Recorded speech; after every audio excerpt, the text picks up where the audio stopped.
Assalamualaikum warahmatullahi wabarakatuh. Halo teman-teman, di sini saya akan membahas materi SKB Auditor Ahli Pertama tahun 2024. Yang pertama, standar audit ya. Di sini saya membahas khusus untuk standar audit. Oke, kita next.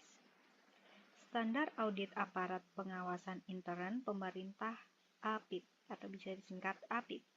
Pengawasan intern mencakup proses audit, review, pemantauan evaluasi, dan kegiatan pengawasan lainnya untuk memastikan bahwa tugas organisasi dilaksanakan secara efektif dan efisien, memberikan keyakinan kepada pimpinan dalam mewujudkan kepemerintahan yang baik. Standar audit adalah kriteria mutu kinerja yang harus dicapai.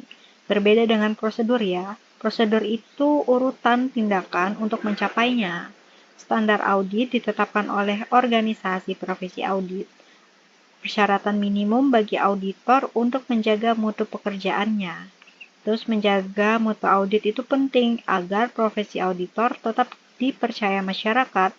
Auditor harus menyatakan dalam laporan bahwa audit dilaksanakan sesuai dengan standar yang berlaku. Internal audit.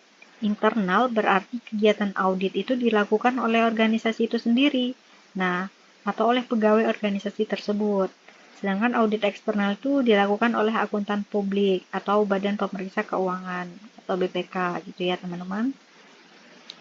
Standar audit.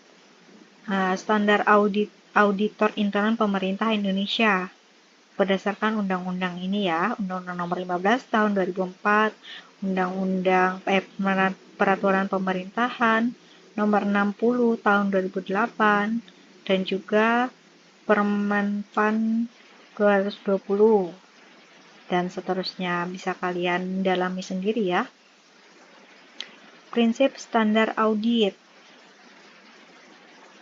atau prinsip dasar standar audit IP. Yang pertama, visi, misi, tujuan, kewenangan, dan tanggung jawab APIP. Yang kedua, independensi dan objektivitas. Yang ketiga, independensi APIP. Kemudian yang keempat, objektivitas auditor.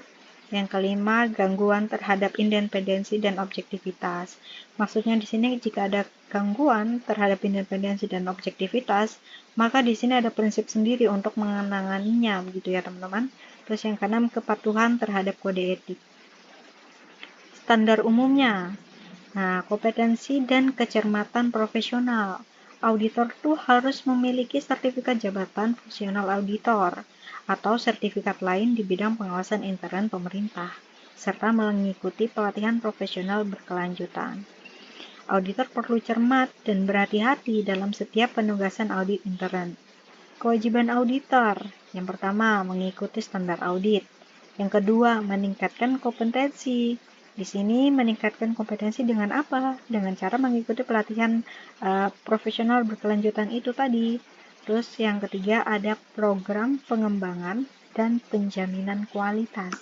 Nah, program ini untuk mengevaluasi kesesuaian audit intern dengan standar audit dan penerapan kode etik auditor.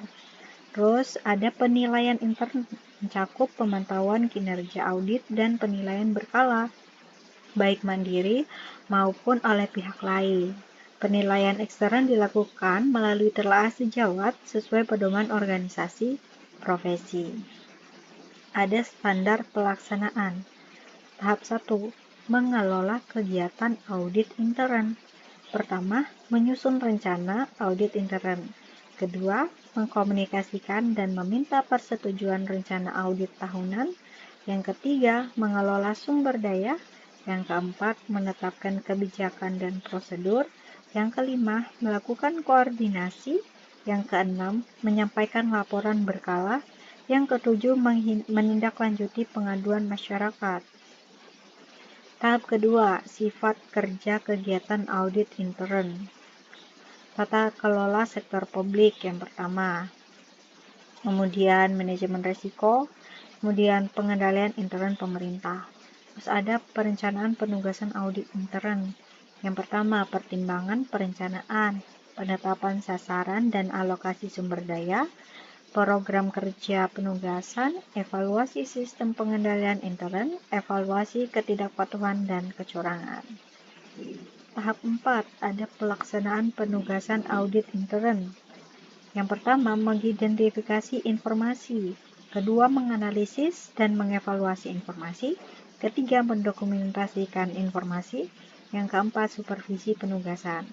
Di sini mendokumentasikan informasi ini sangat penting ya teman-teman, agar untuk sebagai bukti juga dan juga sebagai ibaratnya sebagai tata kelola informasi itu. Jika sewaktu-waktu dibutuhkan untuk dianalisis ulang, maka itu akan memudahkan untuk mencari informasi tersebut. Maka mendokumentasikan itu sangat penting ya. Kemudian standar profesi audit internal. Di sini standar profesi auditnya ada standar atribut, mencakup tujuan, kewenangan, dan tanggung jawab. Yang kedua, independensi dan objektivitas. Yang ketiga, keahlian dan kecerdasan. Yang keempat, program quality assurance untuk fungsi audit internal. Kemudian ada standar kinerja, mencakup pengelolaan fungsi audit internal, lingkup penugasan, perencanaan penugasan, pelaksanaan penugasan, komunikasi hasil penugasan, pemantauan tindak lanjut, dan resolusi penerimaan risiko oleh manajemen. Sekian dari saya, itu beberapa hal yang saya rangkum ya berdasarkan standar audit. Ini hanya khusus standar audit ya. Jika teman-teman ingin ke materi yang lain, maka tunggu video berikutnya ya. Kita akan fokus di standar audit. Mungkin video selanjutnya bisa tentang komunikasi, kode etik, dan lain-lain. Bisa kalian follow and subscribe dulu ya teman-teman. Terima kasih. Bye-bye. Assalamualaikum warahmatullahi wabarakatuh.